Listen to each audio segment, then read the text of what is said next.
You said something about the World Cup. Were you a soccer fan? No, everybody talked about the World Cup so I had to sort of get involved in it in the conversation anyway. Well, we had a tough time with it, frankly. I don't like watch soccer, but we were in France and we went to Croatia on the same trip, so we were sort of, kind of torn. And No, you weren't. When you were in France, you were voting for the French, and when you were in Croatia, you were voting for the Croatians. Well, it's true, otherwise you'd have been killed. I'm always for the underdog. I like the underdog. Well, I think everybody does. I think that's fair. But I think there was just too much, to be in that stage and never before, and up against a team that's been there before. It's tough. Well, this has been a great year for sports. I mean, here you have an expansion team in hockey going to the Stanley Cup Finals in the first year. That was amazing. That has never happened in any sport ever. No, okay, that was interesting. Yeah, I mean, I didn't know about it because I don't follow hockey either. But man, alive, I'm going. You gotta be kidding. That can't be true. But speaking of sports, 1978, 40 years ago. 78. You do not know what the wine. Oh, you do. You know the red. You told me. Well, I don't know the red. No, I have no idea. So I'm figuring that my dad chose the J. Lohr Jade, which was not vintage at the time. Yeah, right. And I think I might have featured that too. That wine is familiar. It was not. It was like a blend of Gewurz and Riesling, I remember it. It was. But it had a little residual sugar, which I think during December. December. Asian, yeah. No. July. July, but who's counting? Yeah. Okay.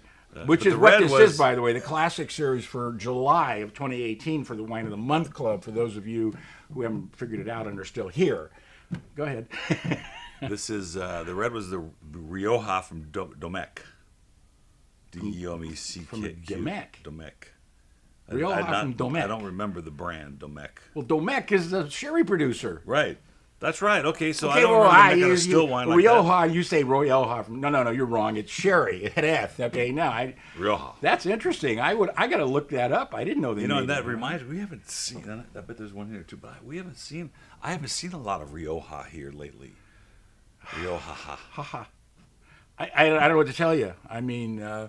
Spanish wines are very, very popular. I mean, but it's mostly coming from, how many Spanish wines have we done this year? Tons. Yeah, we've done a lot. From central Spain, right. In that area that La Mancha. We've had several wines from La Mancha were fabulous wines. They were absolutely delicious. Well, one of them was. But anyway, what? Yeah. Things go through in waves around here. No, wait a minute. You're not done yet. This is the preamble. Oh, this is the preamble. Oh, my gosh. It's like, I feel like I need Thomas a producer. So that's, thanks, Ed. You're welcome, Paul. Hey, ho, ho, ho, hey, ha, ha, ha. Welcome to the classic series of the Wine Uncle. Thanks for coming. Thank you for coming, Ed. I know that he always looked upon me as a father figure, and this is why. So, by the way, just so the folks know, after this, we typically have lunch, which we're doing today. But we do not taste the staff during the big lunch when everybody's tasting. A, it takes too long.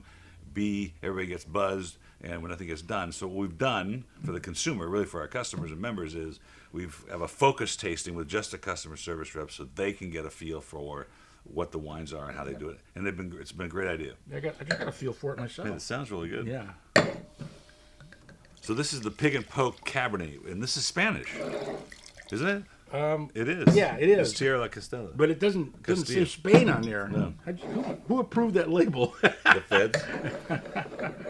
No, they didn't notice it. It doesn't say Spain on it. It says on the description.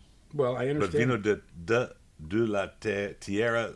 My French is going. Castilla. Speaking of Spanish wines in Rioja, here's a Spanish wine from La Mancha. Mm-hmm. I was flabbergasted by this wine, and we're getting some great reviews on it already from Trustpilot, our review site. Well, you don't Spanish Cabernet. You don't think of Spain and Cabernet in the same sentence, okay? And this is wonderfully approachable, but really tons good wine. Absolutely great wine. Tons of black fruit and black so berries. Different. It's so different. Yeah. I mean, would you say Cabernet when you put your nose in the glass? Mm. No. But then when somebody says Cabernet, you say, oh, yeah, it's Cabernet.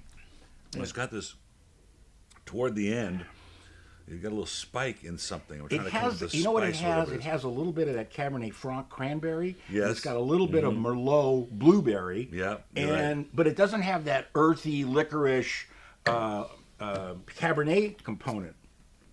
Very interesting wine. There's something terroir component in there that's Yeah, but who changing cares? it from. It's delicious. Oh, it's great. No, I think it's a good thing. We want that. I mean, You know, it's not that the acid's not like blowing it away either. no, I mean it's got some firm acidity, some nice tannins. $18.99 on the shelf, $7.99 reorder price. Boy, I'm at a 98. I think this wine's delicious. I'm gonna say 97 just because it's not so voluminous, but Would you like character-wise, more in your great. glass? Okay, have a little more, Need more a little more voluminous? volume in your glass. Need more voluminous. Hey, how about this? How about this? Oh God, I love these I wines. mean, I how love about this wine. being able to put a Piquepoul in the classic series? That is amazing. And then I was shocked. And I the mean, guy's like, he says, "Hey, listen, you know what happened was I think they ordered too much. I think they screwed up. Oh, God, Because it's- Piquepoul, folks, is not a real common wine. You see them at fine wine shops, and they're typically reasonably expensive. But I think he ordered too much or misordered, and he has this stuff on the water. And he calls me, he goes, "It's gonna land here in 2 weeks. Can you see, take it?" this wine. You know, you used to be able to buy this wine. I'd say 10 or 12 years ago for like $6.99, $7.99. It was delicious. I mean, absolutely one of the best values in white wine in the world. And, you know, and little by little, you know, costs have gone up, everything's gone up. So now they're, you know, It's in the right $18. bottle. Yeah. Well, it's a very Piquepoulish bottle. It is. And minerals, wonderful, like I don't know, say stone Great little, fruit, but almost a peach. Well, sort of a stone fruit, but you know, you know what it is. It's got a little lime in it, It's a little too. bit of white grape. yeah, You you're know? right. Yeah. And it absolutely is delicious. It's one of my favorite wines. I love Piquepoul de Pinet. Matter of fact, I was just talking to somebody about it today. $18.99 on the shelf. A little key lime or something. Yep, going key on there. lime is in there. $6.99. God, I'd buy cases of this stuff. I'd drink it every day. People that just if this and what's great about it, it'll be great as a chill, as a summer wine for sure. Yeah. And then, but great with meals. I'm at a 98. I Like love an this wine. Alfredo I sauce or absolutely love it. something. You know, like a chicken, cream chicken sauce. Well, I think a boneless Jadori brick chicken would be. Now we go back to the Franzia boys. Yeah. Now this, I love this wine. And Well, I'm my amazed. staff was not as thrilled about it as I was, but I liked it because it's organic. I think it's not filtered, not fined. Ooh, this one's off. Look, it's $18 on the shelf, and it's $7.99 on a reorder price, and it's Pinot Noir. $7.99 and Pinot Noir do not normally go in the same sentence. This particular sample tastes like it's got a little extra age to it for some reason. No, it tastes. Well, I don't know what the first one was like, but this one was delicious. This is you think it's unfiltered? I'm fine because I'm getting I get the body suggests that to me. Well, that's because they added a little bit of Grenache in this wine.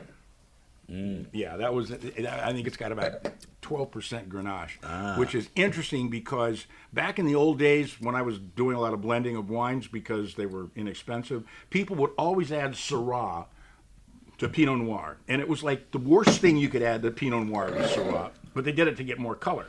But that's where the noses come from. Yeah, exactly. So I said, no, I And the hate color, for hate sure. Syrah in Pinot Noir. It screws it up. You want to get something that has the same sort of flavor components, and Grenache, when you think about it, has a lot of the same flavor components as Pinot Noir. So it would kind of expand it a little bit, but not completely fight it off, you know.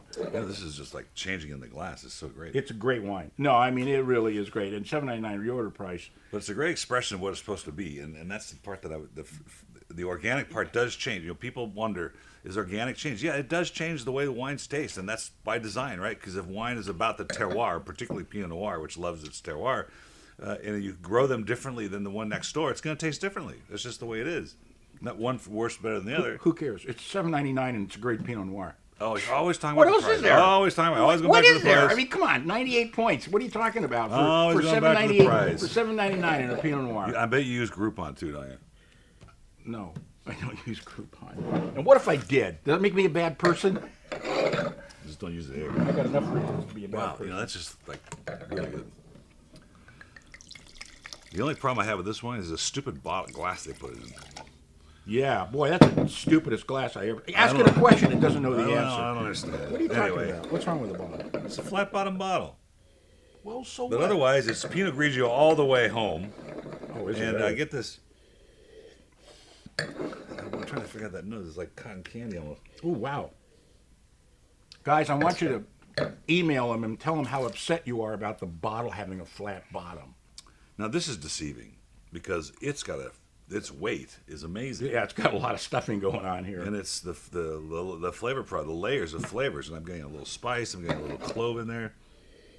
Yeah, this is But this really is- that's really incredible. Where's it? What part of California? One of the girls said lychee. It's just California. This is not. It's a little herbal. I It's mean, not but- from all over California. This is from specific regions for sure. Maybe it's Monterey. Oh, you know, I think you're right. I think it is Monterey, but it says California on there, so it's hard to say. But you know, they're in Monterey. This is Scheid Vineyards. Oh yeah, right. Or it's Scheid. I don't know if it came up. So the weight is tremendous, and then the finish is like hanging around, just hanging around. hanging around. The finish is hanging around. But Oh, it's it's so kind of like long. me. I've been hanging around too. You know. So yeah, well, There you go. that's for a long time. Next year it'll be 50 years, but who's counting? And that's our show for today for July What are you gonna rate them? I'm gonna give them 97, 2018. What? 96, 97. 98. Cheers. Cheers.